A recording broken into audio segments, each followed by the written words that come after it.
એમાં પાછા મારે આ સભા ભરાઈ એટલે મારે રીબડાને તો ભૂલાય નહીં. મારા દીકરાએ કેનો ખેસ પહેર્યો છે એને નથી ખબર. 2022માં તો ભાજપનો ખેસ નહોતો જ પહેર્યો અને ગમે ભાજપમાં પ્રવેશ આપે, કમળ પહેરાવી આ ખેસ પહેરાવી પ્રવેશ આપે. એના 3 ઉમેદવાર લડતા હતા, 3 ઉમેદવાર. દેડી સીટ માટે ડીસિંગ, ચરખડીમાં 2 હતા ડીસિંગ, કોલીથળમાં 1 ભાઈ હતા ડીસિંગ. આપમાંથી લડતા હતા. તમે આવા નાટક કરો માં, એના કરતા તમે ક્યાં પક્ષમાં છો ને તમે બધાએ મળીને નક્કી કરો.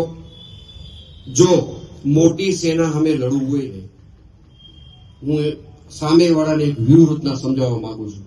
ફતેહ, મોટી સેના સામે લડવું હોય ને તો નાના નાના પક્ષો ભેગા થઈ જવાય.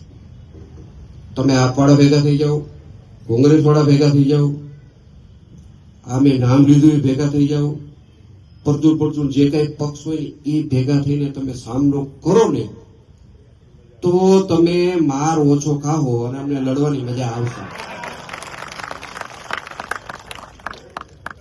તમે માર ખાશો ઓછો ખાશો, ખાવાના એ તો ખાવા ના જ, એમાં બીજી વાત નહીં. News updates